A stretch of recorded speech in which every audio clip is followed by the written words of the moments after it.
This is my wow. Okay, good. Smooth. No, it's smooth.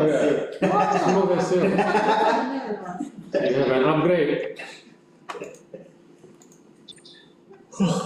Oh, you cut your hair? Oh, pangkas rambutnya. You cut your hair? Yeah, he cut his hair.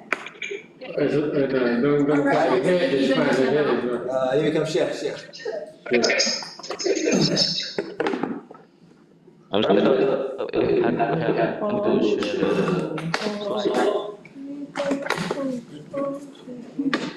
Oh, okay. I can send it. I can share the slide, but sorry. Low internet. Mas, can you resend me the slides? Resend. Alright. Resend me the slides. Present the slide. The slide is coming through. The slide is arriving Surabaya now. From Surabaya crossing the street.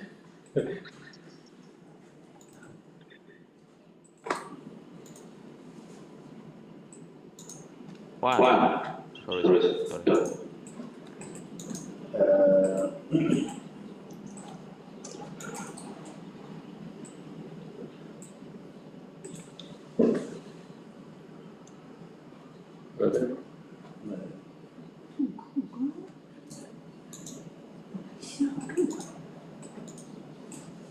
Yeah, now it's very smooth. Yeah. Alhamdulillah, tak dulu saja. Just bring it there first.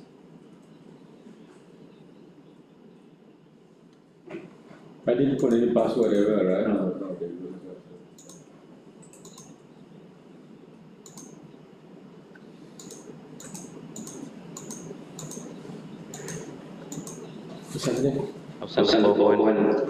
Oh, Okay. Alright, I receive. Okay, wait there.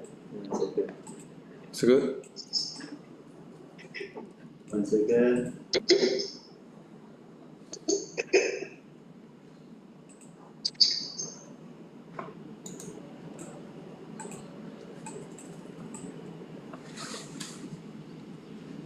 Oh, okay.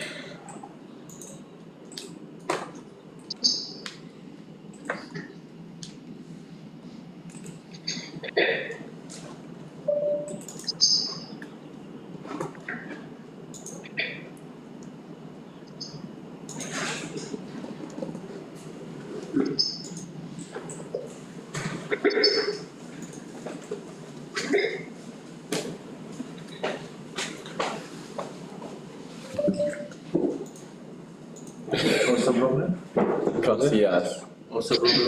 Still crossing the strait from Malang, Surabaya, Jakarta, Kuala Lumpur. Ibu. I'll cross the second bridge. Yeah. It's a long bridge.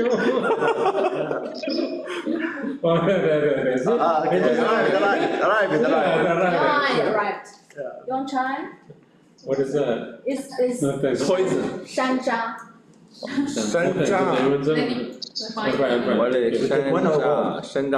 Yeah, take. How to pronounce? I can more. I can. No. It's made by sour. Hawthorne. Hawthorne. How to Hawthorne. Okay, Rajan, we're ready. Haven't heard about that? Bismillah, yeah.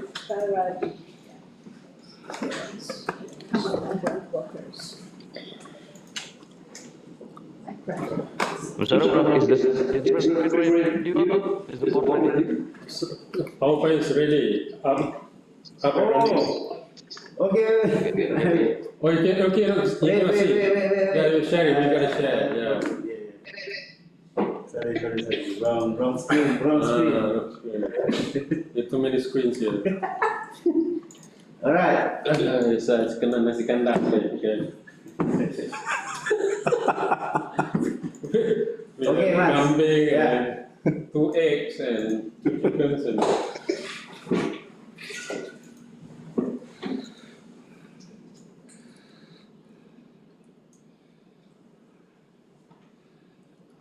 Raja, can you see? I can see the PowerPoint, but I cannot see the PowerPoint. Cannot see. But I'll go to that with the presentation, bro. Can you see now? Oh,谢谢。哦，山楂，哦，谢谢。谢谢。Cannot see, right? Can you see it now? No. Mas?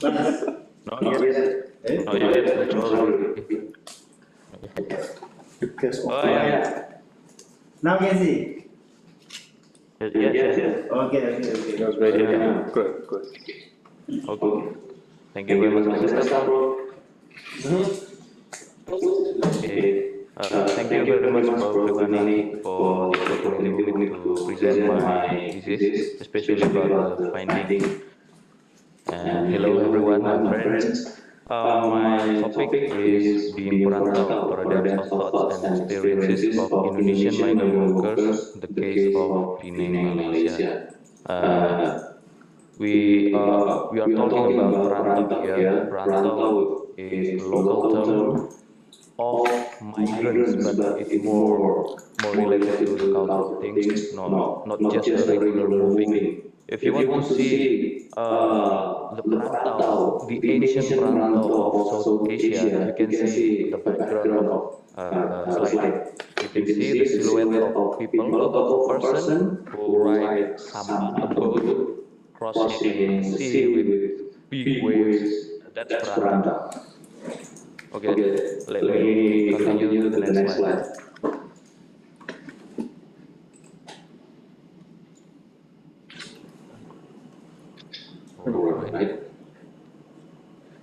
Alright. Before I deliver about my findings, let me deliver to you about the introduction, brief explanation about the introduction. Migration has been part of human life from a very long time ago, and it happens all over the world in many regions, especially in Southeast Asia. In the context of Southeast Asia, migration happened because of economic and social cultural reasons, mainly because of economic and social cultural reasons. And in the past, the migration, one of the things that drive people to migrate in the region of Southeast Asia is because of colonization. In Indonesia, the colonizer was the Dutch, and in Malaysia, if I'm not mistaken, the colonizer was the British. And speaking of moving and migrating in the area of Southeast Asia, for the purpose of economic, people all over the world, and of course, especially in Southeast Asia and especially in Indonesia, most of people, not most of people, but many people of Indonesia moving out from their place of origin to other islands, to other countries, just for get better living and get better financial condition, or we can say for economic purpose. And most of them are working as migrant workers. Indonesian tend to choose the countries that near for them, like Malaysia. So according to the data from BP2MI, BP2MI is an agency, government agency in Indonesia that focusing on protecting Indonesian migrant workers. According to the data from BP2MI, Malaysia is one of the top destination for Indonesian to go abroad for working. Other countries are Taiwan, also Hong Kong, but Malaysia is most top destination. And you know, migrating in Indonesia is like part of their life, part of their cultural activity. And generally people would say that I am migrating by the term merantau. I am merantau. And the subject of merantau is perantau. I am perantau. I am the person who move out from place of origin to other places for working or for studying and other reasons like self-improvement and etc. Merantau actually is a local term from Minang ethnic. Minang is one of local ethnic in Indonesia from West Sumatra province, and like Pak Biaro, I think he's Minang guy. He's Minang guy, if I'm not mistaken, ya, Pak, ya. Yeah, actually, Prof. Reevany also is descendant of Minang, I think. Uh,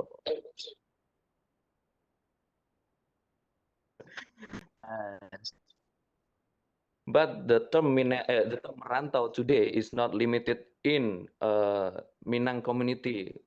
Not only limited in Minang community, but also can be used or in many ethnics like Java and Batak and other ethnic Melayu.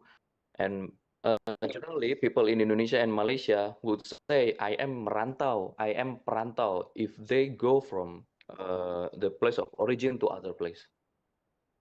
And let's move on to the problem statements. Perantau is a local term and local wisdom. And the study of perantau is quite limited.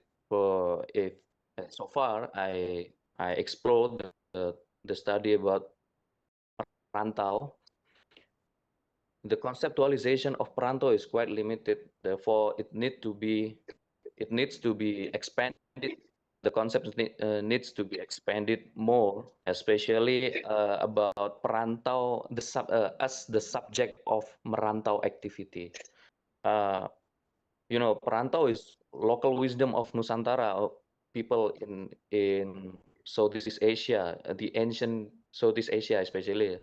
But until now, the term perantau still exists, and people in Southeast Asia mostly still use the term perantau and still institutionalize this in their life.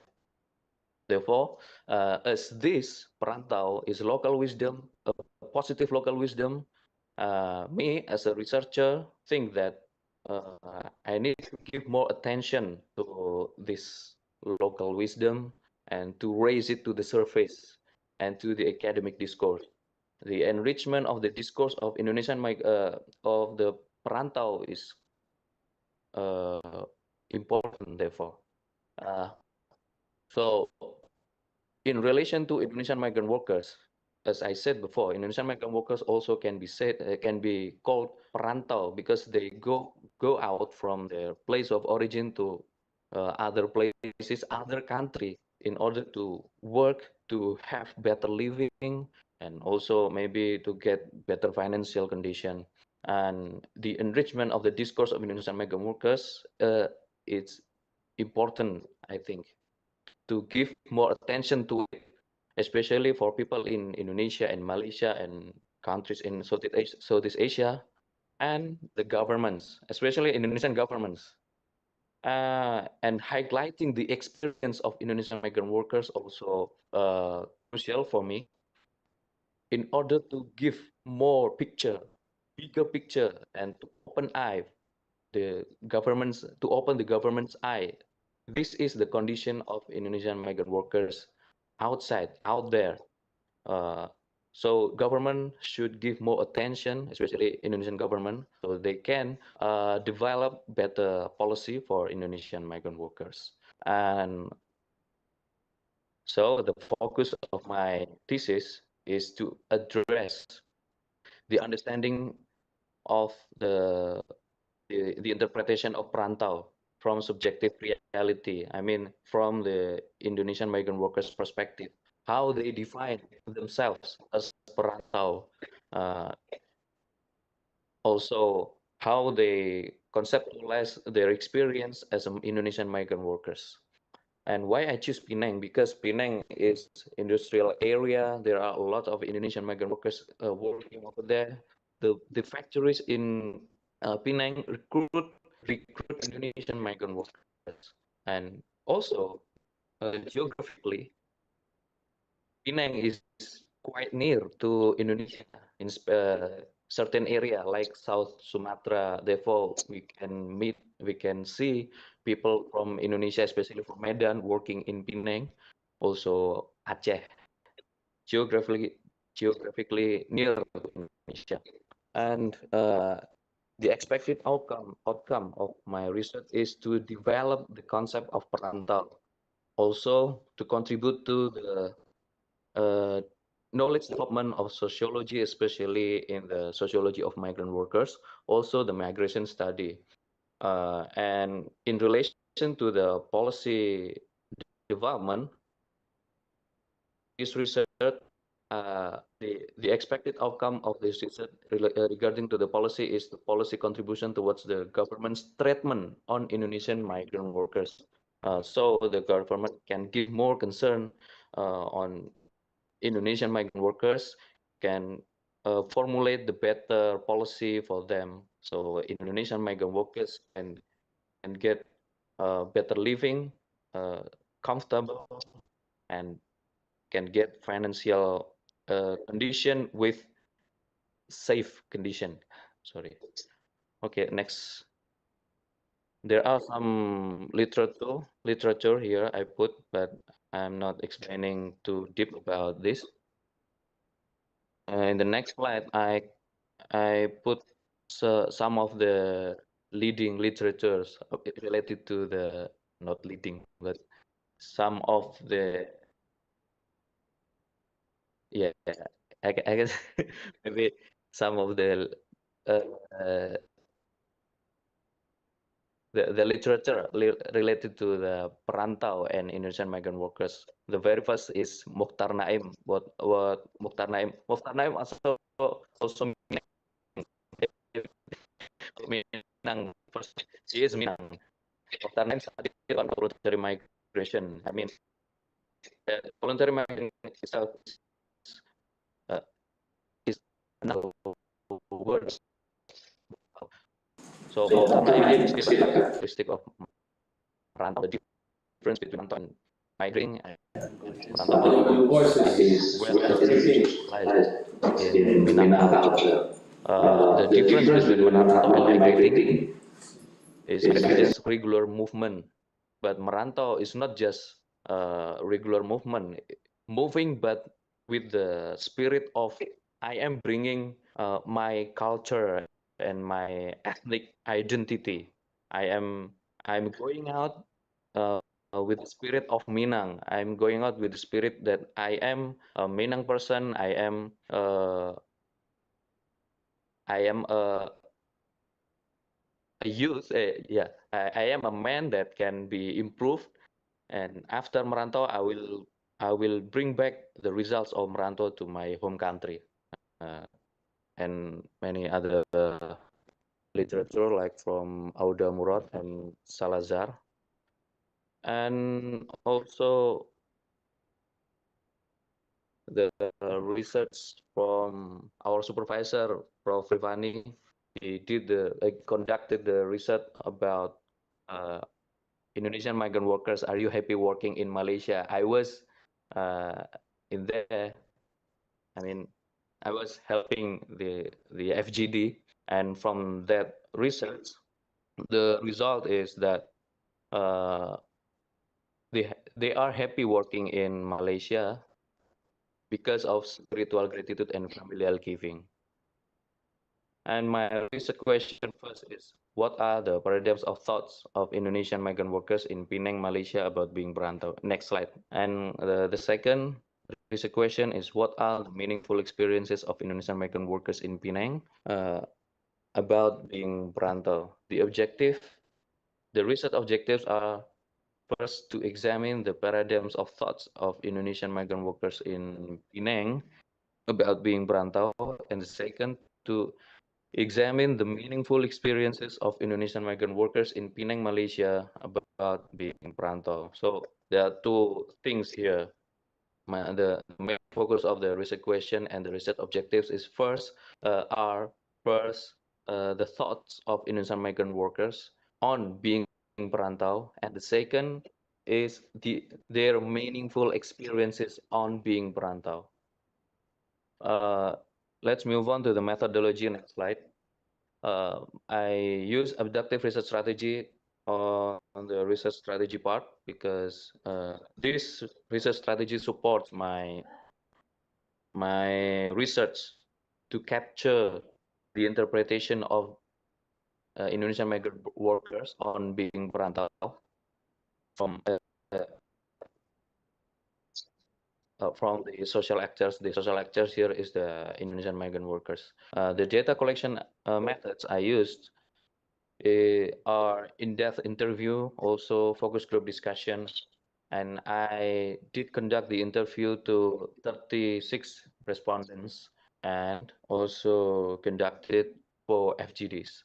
The data analysis method I use is thematic analysis. By this data analysis method, I can capture the themes from my data.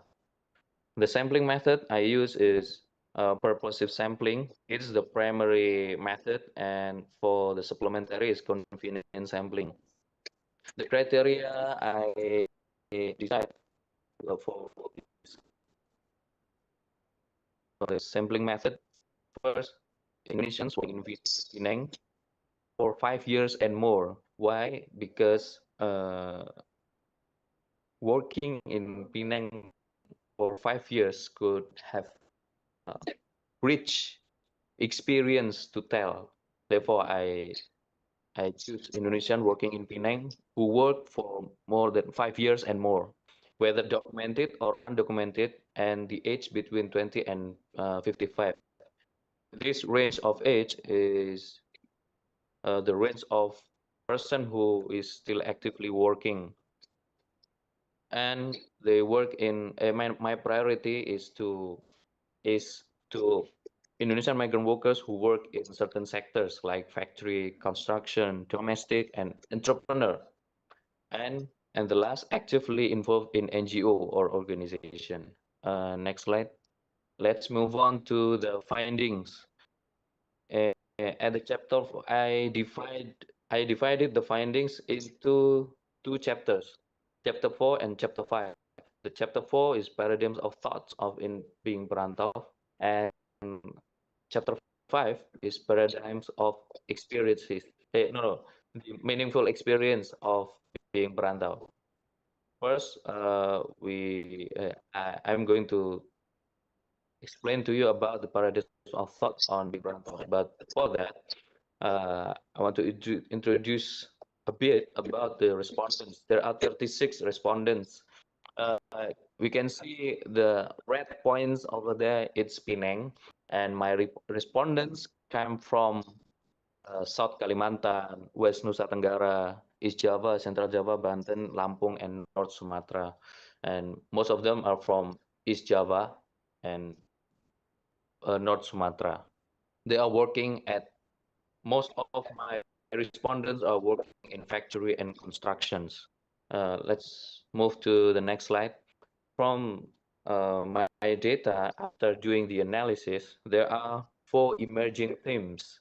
First is initial thoughts on being perantau, and second is understanding perantau. The third is values on being perantau, results of being perantau.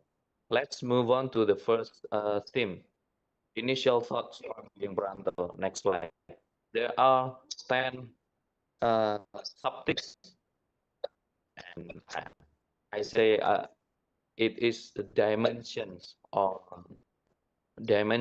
initial thoughts of being perantau. First is family, second is economic, and the third is working arrangements, and the fourth, educational backgrounds. Next is spirit of widow or gender. It's interesting. I will explain it a bit. Next is self-improvement and willingness. Next is closeness. Another one is religious, and the next is escaping from problems, and the last is inspirations. The first dimension is family. Family is related to how they the condition before they go to merantau to Malaysia, the condition related to the family, they were uh, they were difficult and they had to fulfill their family needs. Therefore, they had to go merantau to Malaysia. And some of the respondents said that they had the pressure from the family in order to fulfill the family needs, especially in competing with their neighbors. You know, some of the neighbors, especially from North Sumatra, some of the Indonesian neighbors, Indonesian migrant workers neighbors, they also become perantau and financially successful. So it can be seen that they could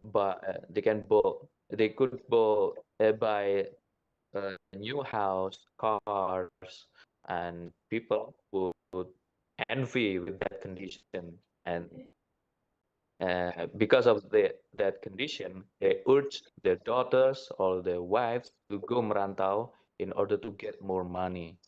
That's related to the family. Also, internal family problems. Some of the respondents said that because of their internal family problems, they had to choose to go merantau to escape from that problem, the family problem, and they experience healing process during merantau.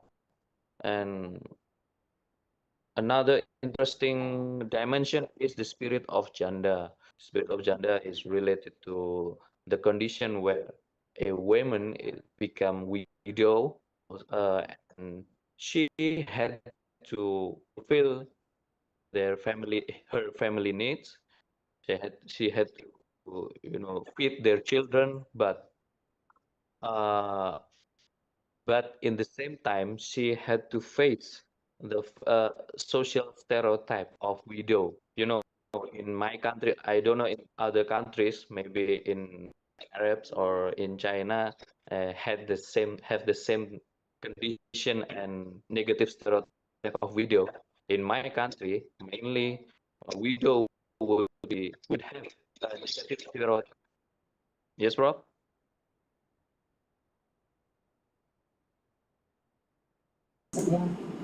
What's the Chinese word for widow?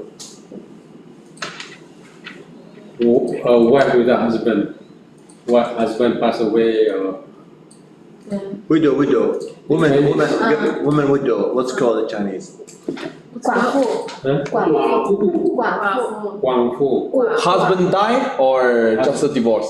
Husband died. Husband died. 寡妇。寡妇。Okay. Just open your mouth. 寡妇 Yeah. Okay. If the husband died. Exercise. But wife die is your 官夫. No, not open. Wow. This because Okay.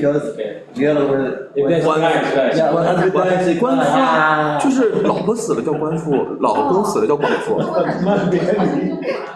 妇好难写，好像鱼。那个鱼字旁加一个什么东西，反正那个鱼字旁上面一个四，下面一个数，等。Okay, continue. 左右两撇，上面一个四，左右两撇。 Okay, let's continue the video.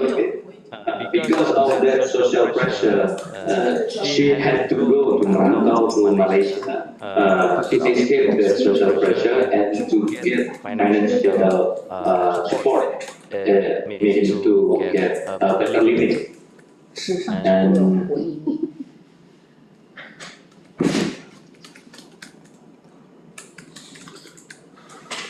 What's the next one? Okay. Let's move on to the next theme of chapter 4. The next theme is understanding perantau. In this theme, explain about what is perantau and successful perantau. Next slide. What is perantau and successful perantau? Also, perantau is a symbol of struggle. Some of the respondents said that being perantau is the real form of struggling in life. Therefore, they say that perantau. Therefore, I put here perantau as a symbol of struggle. And also, some of respondents said that successful perantau is entrepreneur or perantau who seek knowledge or perantau who has a big community or forming a community or organization. That's the good perantau. That's successful perantau. And also they define what is perantau. The next theme is to whom does the perantau title apply? Who counts as perantau? There are two opinions. First,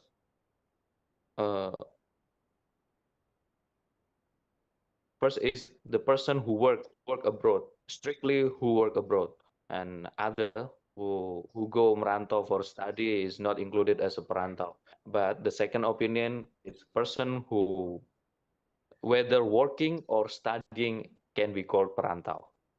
And the next theme is perantau as a way of life. Perantau, it is about some of the respondents that he or she became perantau from their childhood until today. And the next is duration and the distance. There are, from the respondents' point of view, there are limitations of the distance and duration of merantau. They have no plan when to come back to their place of origin, their hometown, but they will go back someday. They will go back someday, and the distance is varied. Not only limited to the person who go far away. A person who go from the village to the city center can be called perantau. This is from the respondent's point of view. Next slide is about the next chapter. It is about meaningful experiences on being perantau. In this chapter, there are quite a lot. There are more than 5 themes. First is how their experience about being perantau for the first time. And second, the condition before merantau to Malaysia. And the third is the process of being merantau to Malaysia. And the fourth is how they get the first job, what kind of job they get. And the next is the movements and mobilities during when in Malaysia, their personal life, their involvement in organization, also the challenges and the problems. So let's move to the first. Yes, bro. Yes, bro. Sure. First experience on being perantau. There are respondents who moved to Malaysia for. I mean, the first experience of the respondents for going merantau is going to Malaysia, also moving from rural to urban area. And before merantau, their condition were working or studying. Some of them working as a fisherman or as a farmers. The process of going merantau to Malaysia divided into 2 parts. First is regular, and the second is irregular. First, with the regular way, they register to agents or representatives, so they could go to Malaysia using passport, using legal documents. But irregular perantau, irregular way, the perantau went to Malaysia by overland travel and continued by crossing ocean using sampan, just like the background of the picture background of the slide. And how they get first job? They for the regular migrant workers, they get first job from the factories or the company they registered before, from the agents or the representatives. And from the irregular way, mainly they got the job in construction. Next, skip this. All right. The challenges and the problems. First, they have sorry. Okay. The challenges and the problems. The respondents also experience challenges and problems. The challenges and the problems are the adaptation, the problems in the workplace, racism and discrimination, financial pressures, and dealing with the irresponsible agents, especially the irresponsible agents. So many agents, uh, commit the fraud to them. They had to the Indonesian migrant workers had to pay more than 5,000 ringgit to get a permit, but the agent, uh, but the agents lied, didn't do the job, didn't do uh, the the permit, didn't give the permit. They only got the money and escaping anywhere. Therefore, the most of Indonesian many Indonesian migrant workers ended up becoming undocumented workers. Next, let's move on to the theorizing on being perantau. There are 10 characteristics of perantau based on the data I got from the respondents. First, leaving hometown voluntarily. Second, go far away, not necessarily far away, but as long as moving from home to other places. And for some period of time, financial and welfare is the main reason to drive to go merantau, aiming to work or to develop skills or to study. And the goal is to get better life, and we'll be back soon to hometown. No, not soon, but we'll be back to hometown someday to share the result of merantau. Also, the characteristic of perantau is to build connection, and I formulate this characteristic based on what Naim did. The characteristic of merantau, but this is the characteristic of perantau, the subject of merantau activity. Next. Okay, skip. Next is successful perantau. Successful perantau is there are three kind of successful perantau. First is an entrepreneur. The language of my respondent is the king. Entrepreneur is the king and has a business kingdom. I mean, the very successful perantau is an entrepreneur. The level below entrepreneur is a learner, a person who go merantau and keep learning, keep improving, being a better person, being uh,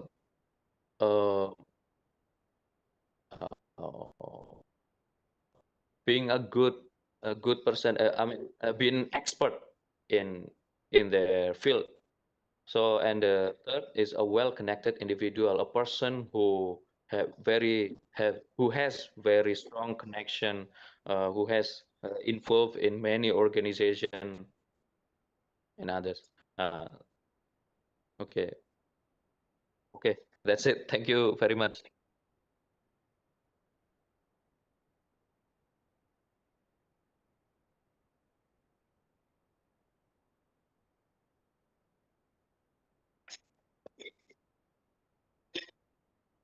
Yeah, as a Minang.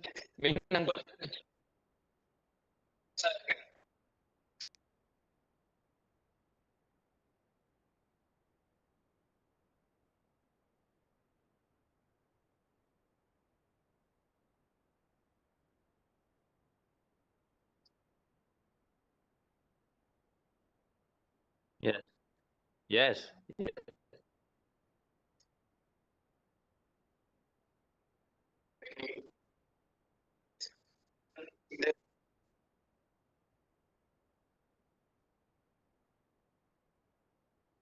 yes.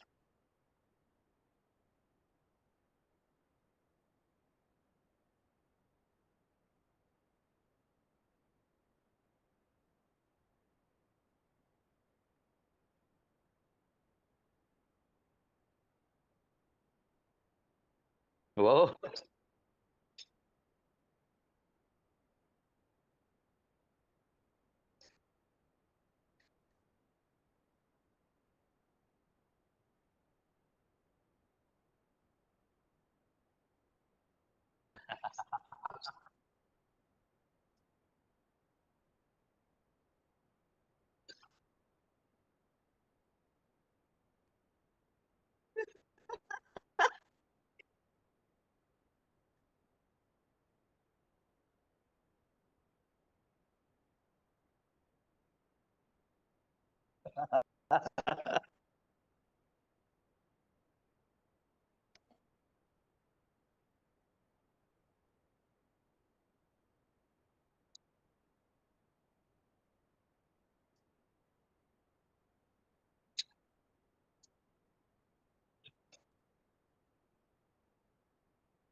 Mm, mm, mm, mm.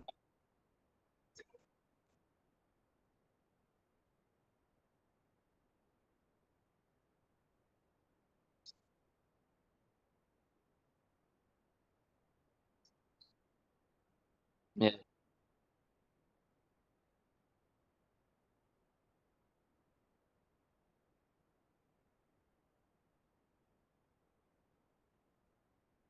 Mm.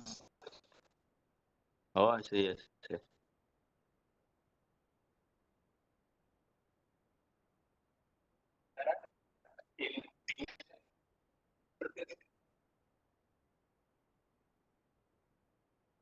Oh, yes. Yes.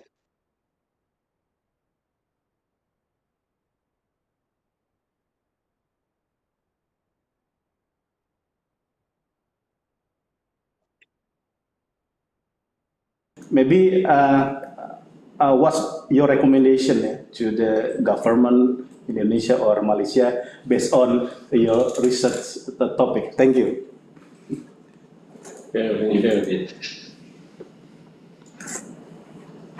Thank Thank you, you, Pak Pak Wisnu. Wisnu. That's a That's a nice nice input, input, Pak, Pak, and and good good question question also. also. When I When I conduct conduct my my research, research, it it is is quite quite difficult for difficult me for me to to get. get. I I mean, mean, I I was was in in very very limited limited resource. resource. So So what what I I could could do do is is just just reaching reaching community that community that I I could could reach. reach, you know, Like like some some NGO NGO or or just just, or or I could ask ask person person who who can can be be a key person to connect me to some Indonesian the respondents both in Java, also North Sumatra, because as I explained before, so many of the workers in factories are from Java and especially North Sumatra. Yes. And I do agree that there are many Indonesian workers from West Sumatra in Penang, but what I but because of my limitation, I couldn't reach them with my very limited resource. It is quite, quite a shame, I think. Then I hope in the future research I could do better, or maybe other person, other scholar can do better and can reach West Sumatra people in Penang, because when it comes to discussing about merantau, we must involve we must involve Minang people, because the merantau culture is come from Penang, right? Yes. From Minang, right? Yes. Yes, that's my limitation, and I did explain this in my draft.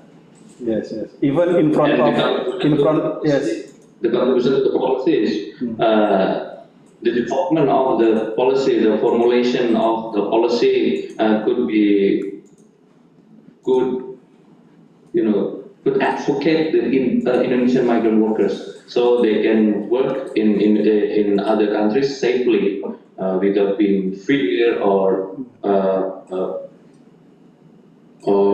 discriminated because of the employers or the irresponsible agents. That's it, Pak. Okay, thank you. Yes, even in front of USM, many trader nasi Minang from West Sumatra originally. And he said USM acronym from the Universiti Salero Minang.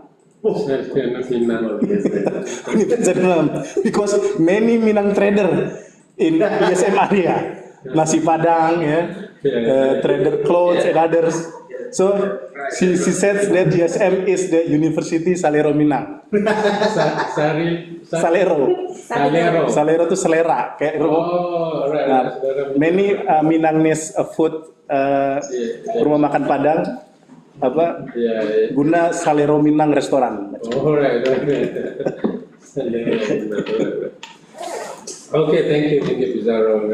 It's joke, Rajiv. Now, where do we start? Okay, so Rajiv, this is the first final draft. Right? This is your first final draft, right? Finally, you get the first final draft. How? I mean, that's actually it's dream. It's our dream. It's our dream. This is master's like, yours should be like thicker like that. Okay, like that. Wow. I like that. Oh my God. Oh. That is entire-life dream. Entire life dream? No, you can do it. 2 times more. Yes,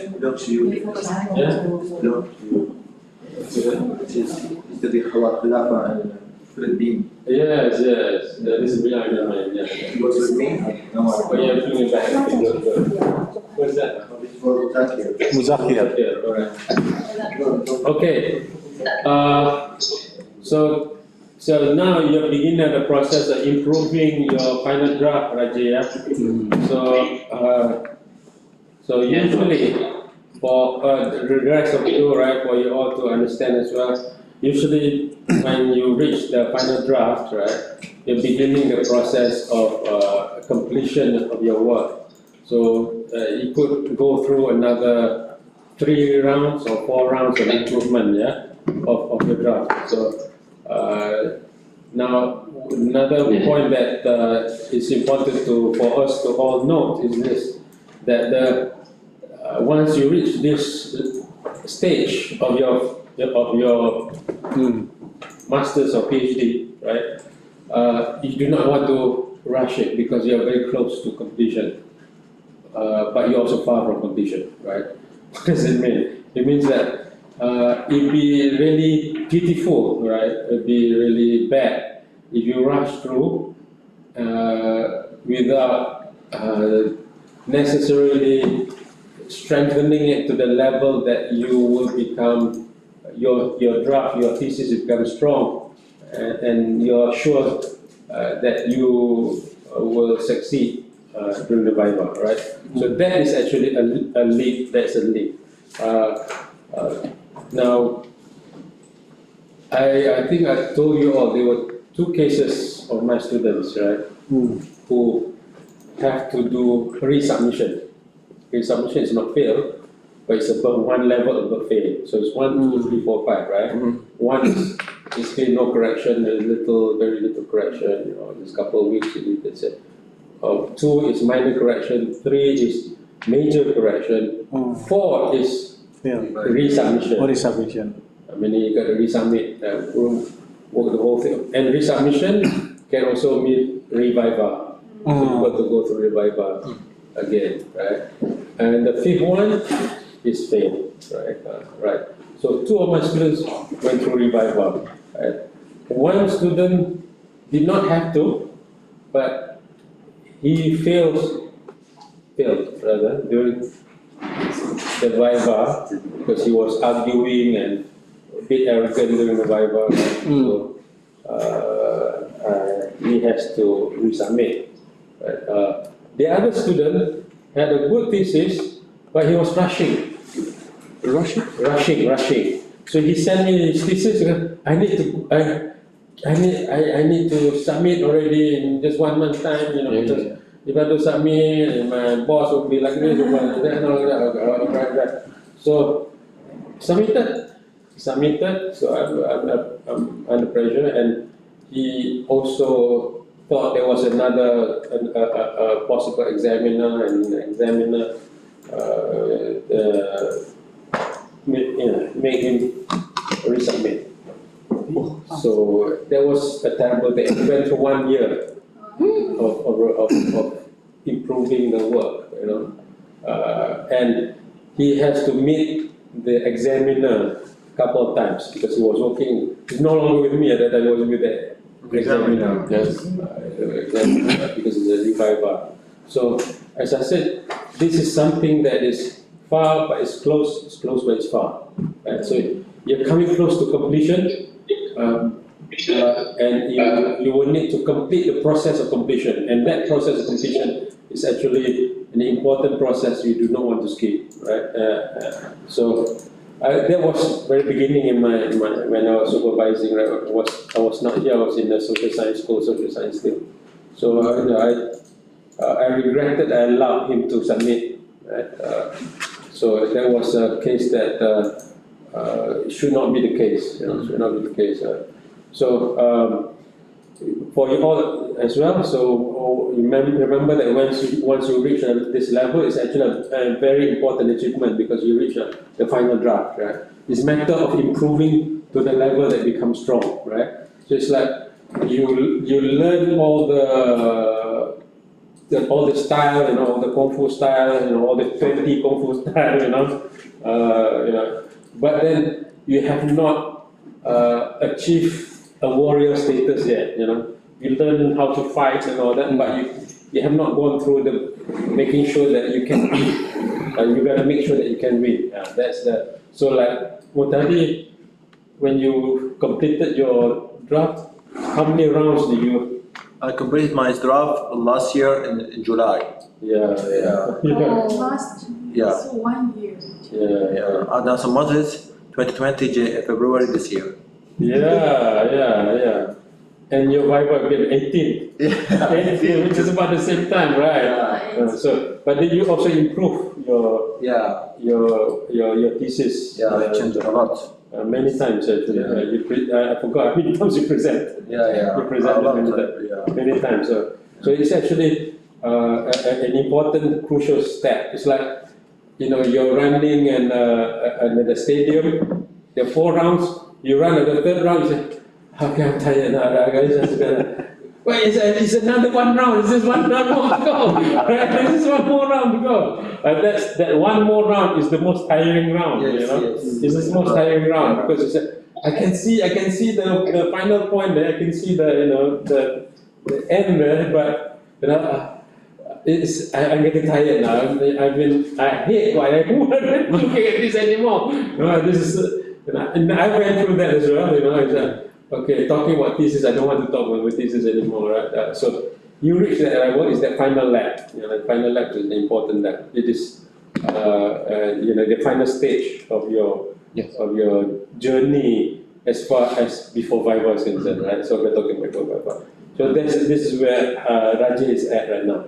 So this is the final draft. Okay, here we go, Raja. Right.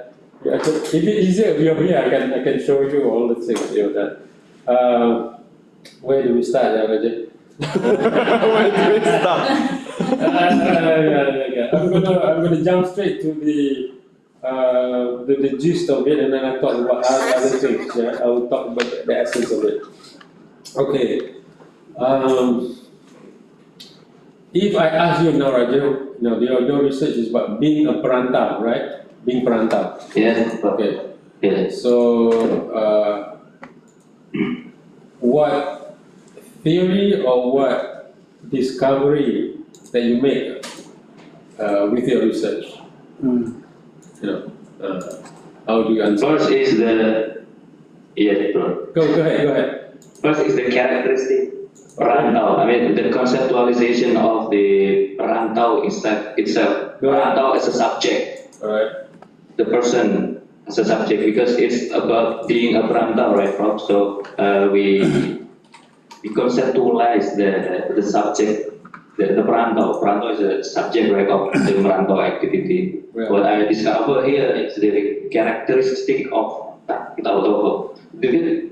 characteristic lead to the relation of the perantau.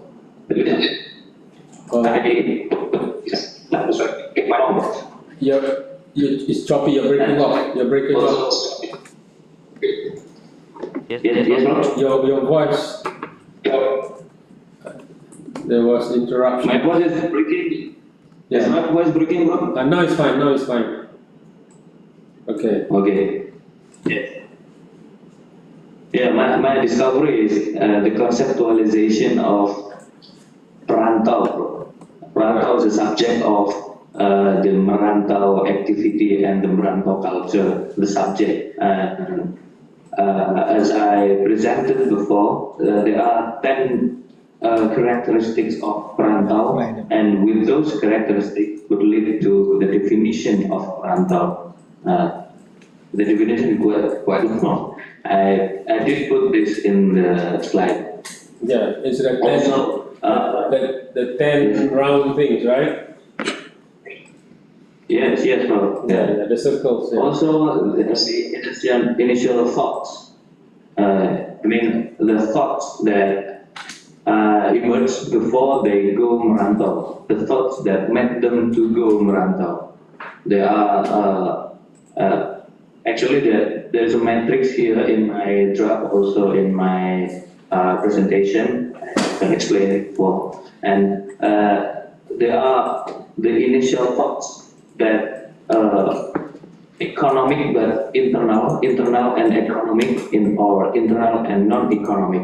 Also external economic and external and non-economic. The meaning is that internal economic is come from the inside the perantau itself and for the purpose of economic. And while the non-economic one is come from inside the perantau, but for the purpose of non-economic, like religious, maybe for self-improvement and others. While the external is something outside the perantau that works to go merantau, but whether economic or non-economic, the economic is of course related to economic to get better job or to get financial a better financial condition, better living, and non-economic is related to the things that not religious and self-improvement. That's it, bro. Okay. All right. This is what when I went through your work, you have a lot of data, right? Now you have a lot of data, Rajiv. What I find to be what is it? What I find to be problematic is the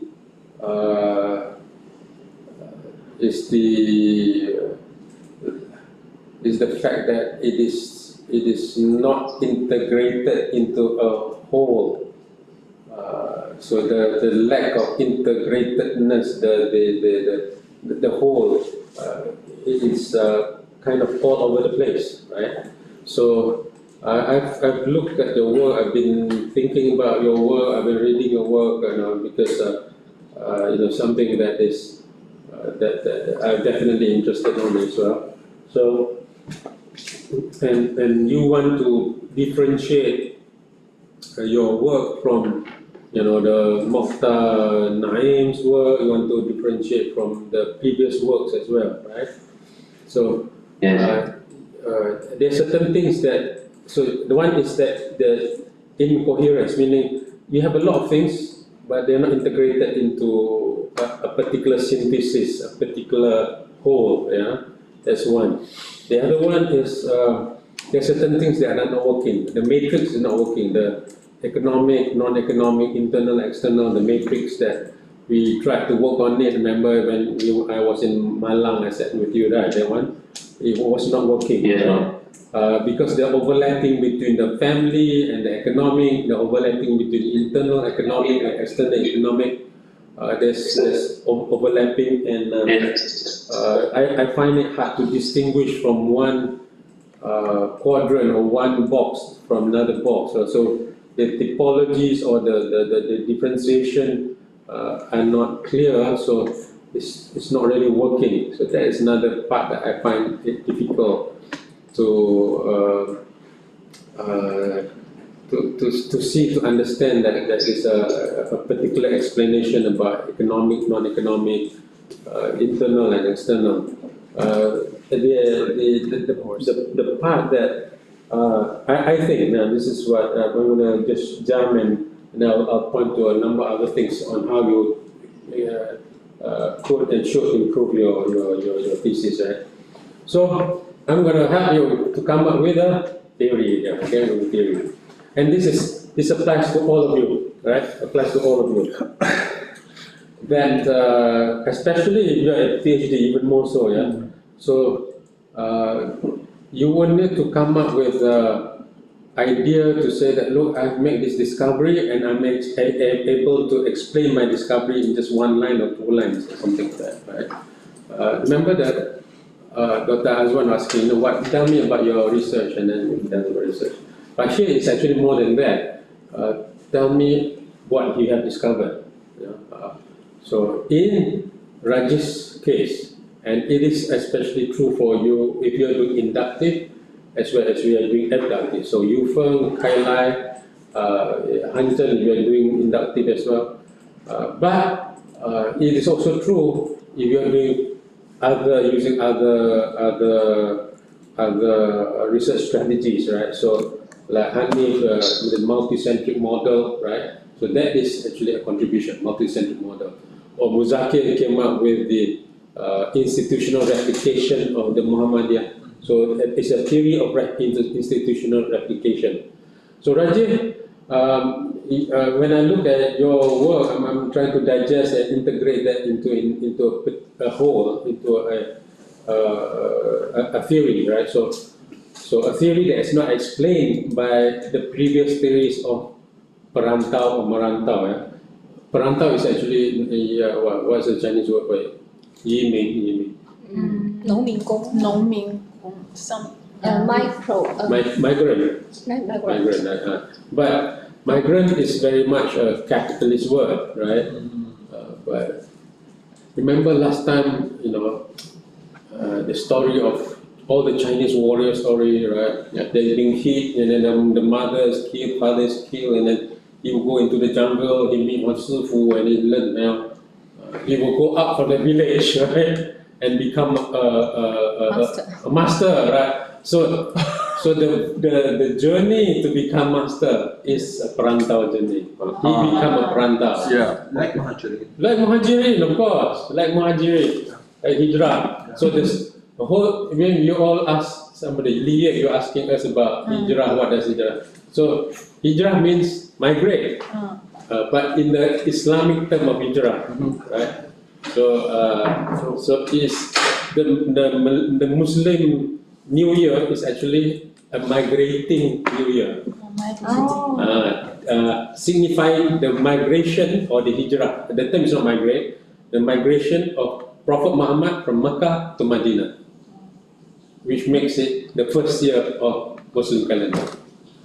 So it's a hijrah, it's a perantau story. So why he didn't mention that? That's your view. Well, hijrah is another aspect of merantau, right? So maybe you can just explain. Put it in, yeah. Put it in. Okay. And similarities. Put it in, right? So, anyways, that's the story. And in some ways, what you're doing over here, right? You're coming here to learn and then go back with a PhD. It's actually a perantau. It's a journey. It's a journey of becoming better. Of being master. Being master. Being master. Some people want to become rich. Some people want to find meaning in life. Yes. Right? Some people experience more. experience, want to escape from the home, or discover themselves, and like that, whatever the reasons are. Okay. So coming back to you, Rajan. So Rajan, your research is about being a perantau. So how? What is the a theory? Giving up, coming up with a theory, and this theory that I'm proposing to you is a theory that would encapsulate, would cover the different aspects of your research and your findings. And I'm calling it, and you can adopt this one, the four-dimensionality of perantau. The four-dimensionality of perantau. What is it? The first one is initial dimension. Initiate, right? You talk about initial thoughts, right? Right? From the word, Yes. So initiate into initial dimension. So many people, when they research on migrants, they ask, what's your motivation? So a lot of research goes into motivation, right? Why? So they talk about, I go up because of this, because of this, because of this, because of this, because of this. So that falls under only one dimension of perantau, right? So you cover that to initiate the initial thoughts of perantau, right? The initial thoughts of why I want to go up. So usually, if I watch a kung fu movie, it's about revenge, right? My family being killed by the crook, so I go and learn some kung fu, come back and fight again. But revenge is something. 报仇，复仇，复仇，复仇者联盟。哦，这样子，这。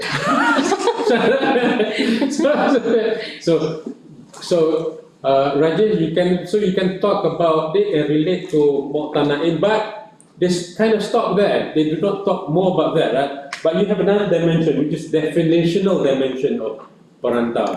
Then you talk about the characteristics, the tentacles, the perantau is this, perantau is that, they must go away, and all that. All the tentacles is actually only part of being perantau, but there's a characteristics or the definitional dimension of perantau. So you look at which makes sense. So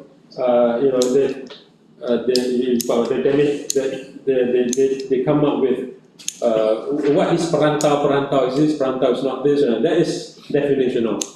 Yes, whereas initiational, right? From the initiational, right? It has to do with the initial thoughts, because the initial thoughts is not the final thoughts, right? Yeah. Or the initial condition is not the final condition. It's beginning. With the beginning, right? Oh, at first I just want to follow my friends. My friends go to Shanghai. I follow my friends go to Shanghai. Or my friends go to Baghdad. I follow my friends to go to Baghdad because the lights are brighter there. There's a city light, whatever, right? So these are, so one is the beginning, the other one is defining, right? And the third one, which we talk about values, right? Rajan? One part of your values is about values. So I call it attitudinal, so that it rhymes, right? Attitudinal. So they have different attitudes about merantau, right? So when you talk about, let me see, the understanding perantau is about the definitional dimension of merantau. The attitudinal part of merantau is the self-transformation, be more grateful, self-maturity, learning various characters of people. That's attitudinal. So what's the attitude? How do they feel? What values do they have associated with perantau, right? Which is quite different from what many others have taught. So you are integrating it into so there's a third dimension of perantau. And the fourth one, which is your second research question, the experiential dimension of perantau, right? The experiential dimension of perantau, which is your second research question, the meaningful experience of perantau. Remember, your second research question is to examine the meaningful experiences of Indonesian migrant workers in Penang about perantau, which is your chapter 5, right? Chapter 5, right? Yes. Yeah, chapter 5. Yeah, that's right. That's chapter 5. So by doing that, go ahead. You want to say something? It's your voice. No. Oh, it's my voice. I'm listening. From my laptop. What did I do? From my laptop. Someone is having the mic is on maybe. Anyone's mic is on? No. Okay. There's no echo this time. No echo. Alright. Okay. So I want to say. So this your contribution, right? Your findings have developed a new theorizing of perantau, which is the four-dimensionality of perantau. The four-dimensionality of perantau, of being a perantau. It's a theory of four-dimensionality of perantau, right? So that will be the way to encapsulate, to capture, to integrate your findings into something that is, concise, right? A theory of four-dimensionality of perantau. So when you talk about perantau, there's an experiential part to a perantau. There's the initiation part of perantau. The initiation is usually people tend to focus on initiation, and people say, why do you move here? Why are you here? Why? That's all. They basically ask why. So why do you want to come here? What's your motivation? And that's why you end up with economic answers, right? But you do not capture the experiential dimension or the definitional dimension of perantau, right? So the point you're making, Rajesh, this is recorded, right? You're live. So you can listen back to what we discussed, Rajesh. We've got the time now, it's 3:24. The part that you want to emphasize a lot is the definitional dimension of perantau, because it is a big shift from the migrant discourse, from the migrant definition, right? They are not here just as economic worker. They are not just here as an employee of a factory. They are not just here as a labor, right? They are human beings, right? They are human beings. They are perantau. Which is very different from the capitalist definition of migrants, right?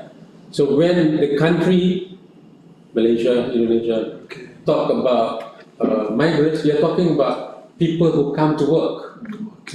So the definition is worker, right? Worker. Or labor. Or employee. Right? Capitalist. Very, very economic, very capitalist, or very, production. Then people become human resource. Just like raw resource, material resource. Human is a resource now, right? Not human. So, but perantau, just like Yimin in China, right? They have family, they have children, the children need to go to school, right? So you have the issues in China where they go to a new city but they cannot go access the school because the school is, for the locals there, right? So if you think about them as migrants, you just think about them as workers. But if you think about them as humans, as perantau, so the concept of Prophet Muhammad, there's Muhajirin and Ansar, right? So you pair them up together, right? So you integrate into the family of the locals. That's what Prophet Muhammad did, right? He also come up with the Madinah Charter, Madinah Charter, the first constitution, right? Well, how do we make sure there's a win-win relationship between the migrants, the perantau, the Ansar, we call it Ansar, and Muhajirin. Muhajirin from the Makkah, Quraysh, and Ansar from the city original. Yes. How can we make a line? How can we come up with a win-win thing, right? Yes. So the paradigm is not worker paradigm. So it's umat paradigm, right? It's a community paradigm. It's a community paradigm. Yes. By the way, when you remember when you answer the question about hijrah thing, right? You said Prophet Muhammad went to Medina, he created I wrote the proof. yeah. So he created Islamic State. Well, he did not create Islamic State. He created Islamic community, masyarakat. The word it's not state. State is not Okay. right. Okay. It's umat. It's the community, society. Okay, understand. Society, Yeah, I understand. Right. Yeah. It's a nation that we are. That's good questions. Very important. We can discuss later. Yeah, we got like that. So that's why the last word of Prophet Muhammad is umati. Oh yeah. Ummah. Yeah. Not my country, no. NKRI harga mati no. NKRI harga mati no.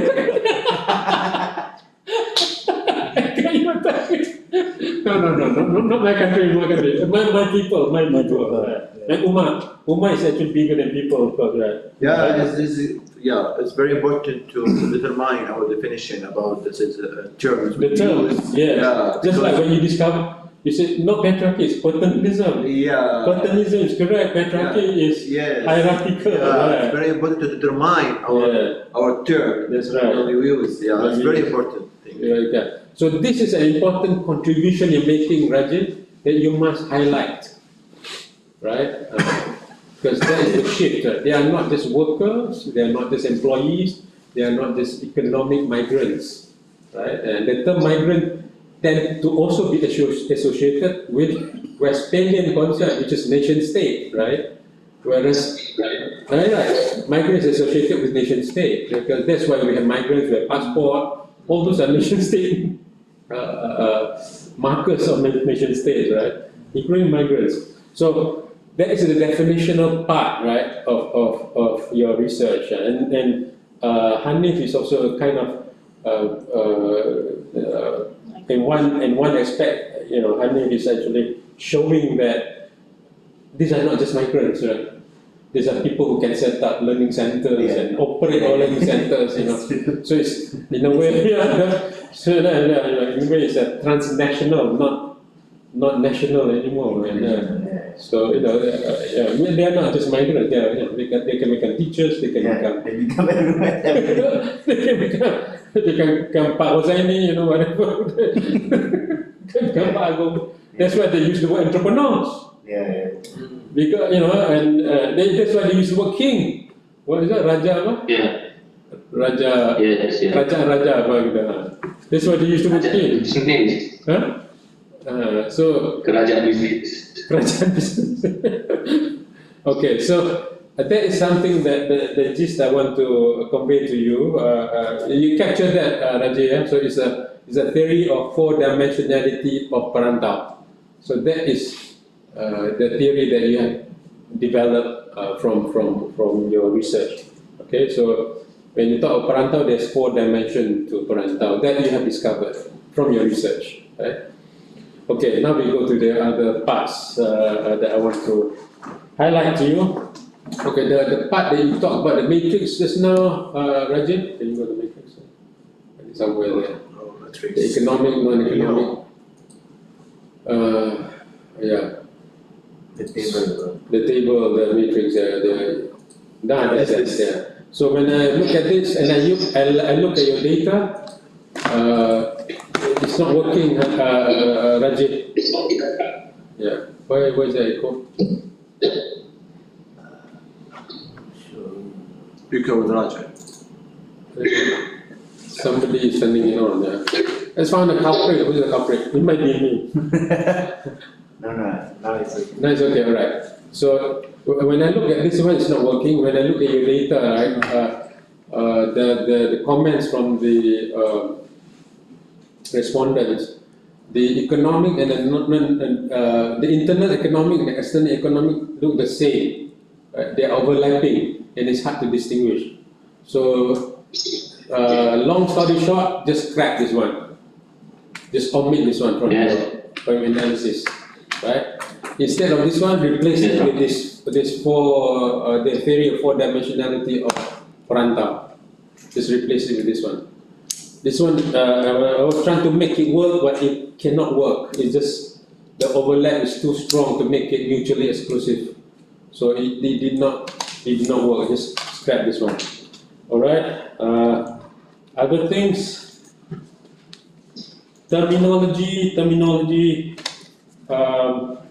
and this is true for the rest of you who are doing qualitative as well. You do not use the word correlate when you're doing qualitative, right? Correlate is associated with quantitative data research. So it has to do with ratio, which means, remember the nominal, the ordinal, the interval, the ratio. So correlate can only be used for ratio data, statistics, right? So do not use the word correlate, you can use the word connected to. Yeah, connected to, is connected to, and whatever. So do not correspond to, yeah, you can use all those words. So do not use the word correlate if you are using qualitative analysis, yeah. Terminology, you use the word migration, destination, right? So the terminology is host country. Migration, destination, host country. When they stay in the host country, right? Yeah, okay. Or in bahasa, will be tanah rantau, will be another one, right? Tanah rantau, right? Host country, yeah. Is that okay if I tanah rantau instead of migration destination? You could, and just put a footnote there, down there. Tanah rantau equals host country. Only thing that tanah rantau is much more closer to the word perantau, right? So the place that you go and merantau is tanah rantau. Tanah means land, rantau means migrate. Yeah. Each of your chapter must have conclusions. So you have chapter 4 without conclusion. I think we chapter 5 without conclusion. I believe so, right? Yes. Right. So you need to have conclusion for each of the chapter. And in the conclusion itself, you will need to explain in some short paragraphs, maybe 2 or 3 paragraphs, how your findings are contributing to the literature or theory or discourse, or the kind of the key findings of your research, or the key findings or key highlights of your chapter, right? So remember, every one of you, right, for each chapter, you must have conclusion, right? And in the conclusion, you are actually summarizing and also not summarizing every part, but essentially the key parts of the chapter and how the chapters are connected to the literature or theory, and you weave in, you include in your research questions in that part, if it's findings, right? So this is connected to research question number 2, this is connected to research question number 1. So the findings help answer the research question. So every time you bring it back to the center is your research questions and research objectives, right? This is a big one, Rajiv, which you will need to handle, right? Which also connects to your title, right? So your title right now, okay, we'll talk about the sample and we'll talk about the title. So one of the criteria that you use for your purpose sampling of your respondents, right, is their involvement in organization, right? Characteristic, one of the characteristics that you choose for your purpose sampling. So by the way, if you are doing purpose sampling, remember to have criteria for purpose sampling, right? You cannot just have, purpose sampling and just like that. You need to put criteria. So, Rajiv, you put one of the criteria as being involvement in organization, right, Rajiv? Yes, sir. Yes. And the organization that you're referring to is Permai, right? I not specify the organization, bro. You did not specify. but it is permai lah, right? Organization. But it is permai, right? Is that what? It is permai, right? It is, the organization is actually permai, right? I didn't specify, bro. You didn't specify. Not only Permai, also From others, okay. not only Permai, bro. Madya, also NU, and many others. Many others, okay. QV and all that lah, tak apa lah. Alright, this is the situation. Now, since you put in that as one of the criteria of your respondents, that the respondents must be involved in some organization, right? Then you will need, you kind of justify it. Yeah, I cannot your pages. It's under methodology. Right. Then I see here, actively involved in organization, NGOs or Indonesian communities either as a committee member or regular member. So active involvement here means regularly attending the organization's activities, being either a committee member or regular member. This point will help the researcher to obtain deeper data about the respondents' thoughts, experiences on being a perantau, especially if they join the organization. By the way, your language there, especially must be comma, small capital. They increasingly feel their identity as perantau because they gather with fellow Indonesian migrant workers who are also perantau, and the organization's activities often directly relate to Indonesian perantau in Penang, both socially and educationally. In fact, these organizations often serve as a gathering place, a reunion spot with fellow Indonesians, a place for self-improvement and even advocacy for Indonesian perantau in Penang. So, okay, you have that as one of your criteria, right, of respondents. Yes. Different criteria. Indonesian migrant workers in Malaysia has been merantau in Malaysia for 5 years. Okay, some of that. So when people look at your title, you look at the title, Rajiv. So being perantau, paradigms of thoughts and experiences of Indonesian migrant workers, the case of Penang, Malaysia.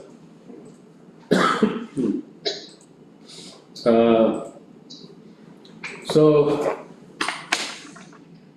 this is a kind of a special category of perantau. These are perantaus who are involved in CBO, NGO, or some kind of committee, the Paguyuban, we call it, right? In Malaysia, Paguyuban, right? So I'm not sure how do you justify this to be what is it, as a criteria. Yeah, I know that you're using that, right? But I'm not sure. See, I'm looking at the perspective of the examiner. The examiner might say that, well, this is not just another perantau, this is a perantau who are involved in organization. So they are somewhat different from the perantau on the street. You know, the fruit seller, right? In Taman Sandun we have a lot of the wet market, there's a lot of perantaus there as well, right? These are perantaus who are involved. You know? So I'm thinking of how do you want to make this work while maintaining this feature, this characteristic of in your respondents, right? So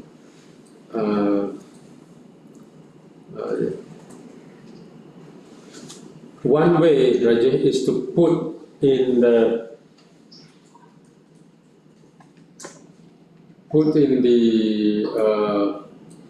idea of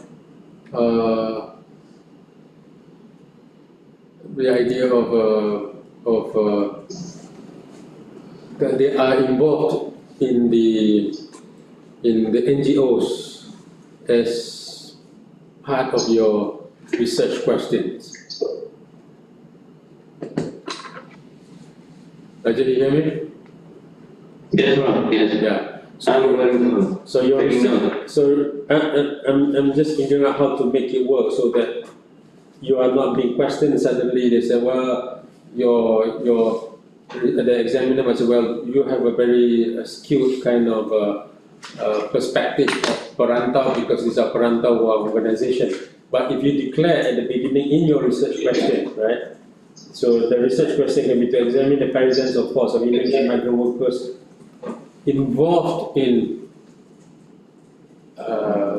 CBOs, right? Community-based organization, right? So community, and then you can afterwards define what you mean by CBOs later on. So you include the word CBOs in your research question, right? And then the CBOs here can be the NGO type like Permai, it can be Nadatul Ulama, it can be some paguyuban the himpunan apa itu, whatever else lah, yeah. So you can talk about that, and you can have just a separate 1 or 2 pages explaining about CBOs, right? Explaining about community-based organization. Right? Now what would happen is this. What can happen, Rajit, is this. In the Viva, they might say you will need to expand your explanation about CBOs. Then it's no problem. You just expand on that one. Right? Right. You just expand on that one. So they might say, well, explain about Permai. Put some write-up about Permai. You can do that. It's not a problem, right? Explain about NU. You can explain about NU in Penang, right? You can do that. It's not difficult, right, Rajit? Yes, Prof. Right? I'm thinking about the Viva, they ask you to do that. You can do that. Yeah? Yes, Prof. So you include that in your research question. Then it makes sense to have that criteria in your purpose sampling. Okay? Yes. Right. Okay, go Yes, ahead. Prof. Yeah. But if you have some other ideas, go ahead and we can discuss it, right? Okay, still about your sampling. Yes. You mentioned in your sampling also, not just purpose sampling, you also talk about convenience sampling. And there are 6 of them that come from convenience sampling, right? Yes. Just share with me who are the 6 people, not the name, what do they do? Is this our people who work in our cafe, yeah? Just regular perantau and didn't involve in any organization, Prof. Therefore, I put them in the category simply. Pada Harapan we have a couple. Harapan we have Bakti, we have perantau over there too. From Harapan we have from Klaten, Jawa Tengah. From Bakti we have from Madura, right? So the convenience sampling is a bit off, not a bit, a lot off. Suddenly you have convenience sampling, and the convenience sampling you have 6 respondents, you know. So suddenly it becomes, why suddenly you have convenience sampling? In convenience sampling there's only 6 respondents there. So that is risky to put in. And I think we did discuss this when I was talking to you in Malang last time. So these people are not involved in any organization, Rajit? Yes, no. You're sure they're not involved in any organization? Sorry, And these 6 people which you did convenience sampling, they are not involved in organization. Are they involved? They're not involved in any organization. Did you ask? they're not involved in any organization. Oh, so they confirm with you that they are not involved. I recommend from through key person, bro. Through key person. Okay. See if there's several options. Right? First option, which I'm going to recommend to you, is actually to remove them from your analysis. Right? There's be one option. But I know you're saying that this is supplementary or something like that. I used some word there, right? Which we did talk about it as supplementary.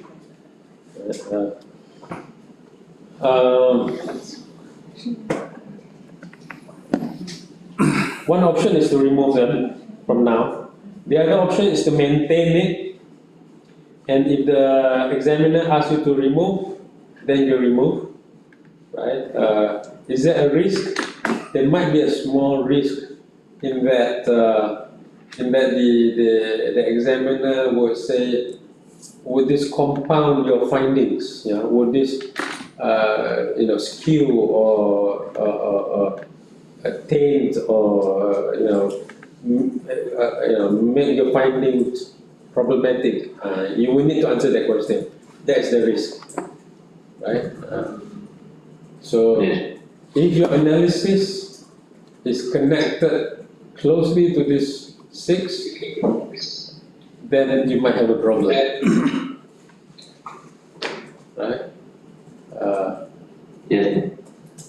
So first is to remove them. Second is to retain them. Second option is retain them, but you run that risk of if they ask, then how do you answer that? By the way, every one of you know what convenient sampling is, right? You know what convenient sampling is? Convenient sampling. Convenience sampling. Convenience sampling. Yeah.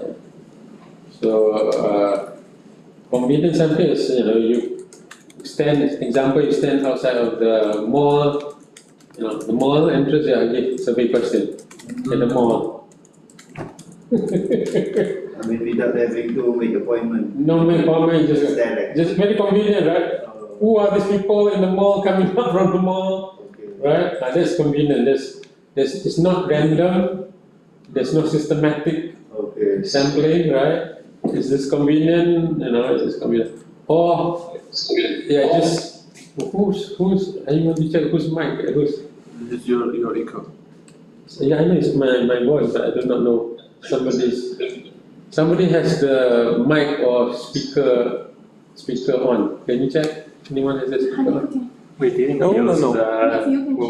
we're back. We're back, you said. No. When Raji turned on the mic, then sometimes the voice. Oh, okay. Raji has two devices. Oh, Raji using 2 devices, Raji. Like me last time. Like yours. I did because the sound is very slow. So okay. So what happens is one voice goes into the other voice and one becomes echo. Alright, so convenient sampling is that. That's convenient sampling. There's no randomization happening. There's no systematic sampling. You just like stand outside the mall, or you just you're having dinner right now? I'll go give a question. Or you go to a cafe, you pass around, who in the cafe, what in the cafe. It can be mother, son, daughter, cousins, grandma. There's no method to that. Only thing is convenient. So that's convenient. So convenient sampling is not appropriate for a research of this sort for masters and PhD, right? Although some people still do it and some people still get a master's and PhD, you do not do that, right? It's not our standard. Our standard is better. The other one is snowballing. Snowballing is I passed. I'm researching on Arab students. I have this question. Can you pass around? Oh, I know another Arab student. I know another Arab student. Just snowball. Yeah. So that's snowballing. Right? So that is also not random sampling, not systematic sampling, also not good to use for normal research. When can you do it? In some very specific cases, when you're studying deviant cases, for instance. You're gay, right? Yeah, I'm gay, right? But I cannot tell people I'm gay. But I have a gay friend, my partner is also gay. Okay, my gay friend. Oh, we go to this gay bar, right? Yeah, but don't tell people I'm going to the gay bar, right? So, deviant behaviors, right? So, what is conceived by the society as deviant, right? Or I have a new religion now, called the Rabbani religion, you know. I'm starting a new cult. So I believe in 3 gods, or 4 gods, 5 gods, right? So I'm a cult. So I, you know. Confidential. Right. Confidential. Drug users. Yeah. Prostitutes. Prostitutes. Yeah. So you know one prostitute. Yeah. One connect another. This is very important. We show them your security. Yes. And your honesty with them. Yes. That's very important. And you do not know how big the sample is. Yeah. You know, we do not know how big the sample. So snowballing can be justified under those conditions. But for normal condition, it cannot be justified because it's not systematic, it's not scientific, so to say, right? Rajesh, I'm giving you the choice to make, Rajesh, whether you want to remove. I think if you remove, it won't affect you too much because you have 30 samples, 30 respondents. You're still strong there, right? You're still strong. Right? But if you want to put it in, you can put it in. If the examiner asks you to remove it, you remove it. But there's a risk of the examiner says that the sample can compound your work, right? So you need to justify that. Okay, so it's almost 4. I said this is only up to 4. Language, you got to go through your thesis, Rajiv. There are quite a number of language errors, problems, right? And for all of you, now there's something called ChatGPT, right? The AI, you can use AI to check your language as long as you write it first. 4.0. Yeah, you can write first and ask the AI to improve it. That is fine. Yes. So prove or translate? Translate is fine. To improve it is fine, but do not ask the AI to write. Don't trust blind trust in AI. What's it? Don't so blind trust in AI. Don't trust the AI too. Check. The statistics should be on our own. You should write the whole thing and you can let AI check. Yeah? And AI is not accurate. Last time I did check with AI, I just upload something, I uploaded something, and I asked it's not that AI, right?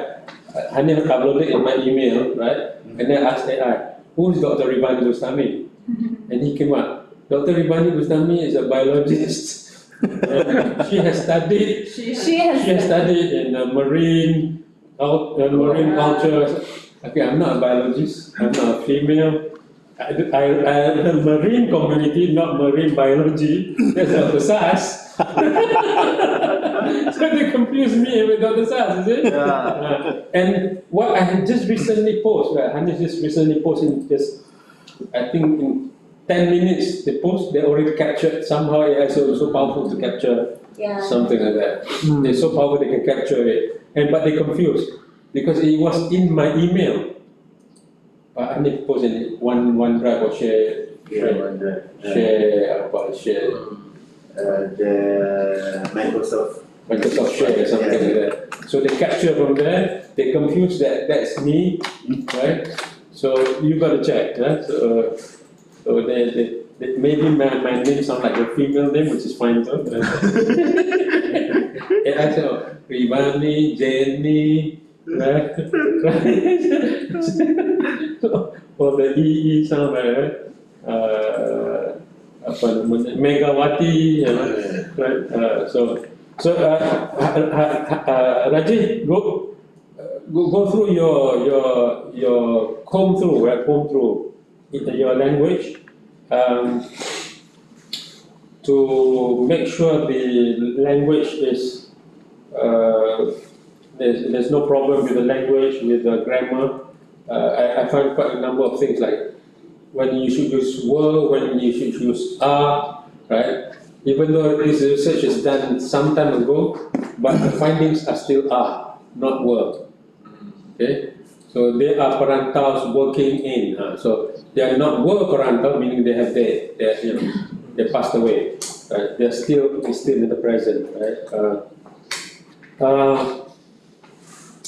I might give further feedbacks tomorrow after Mutadi's presentation. Right? I got to go now because it's 4 o'clock. I got another appointment at 4 o'clock. So we'll call it a day today. But I have a 8 o'clock talk afterwards. Pizarro, you can come also. It's a Mazhab Nusantara talk. Oh, okay. So, okay, Rajat.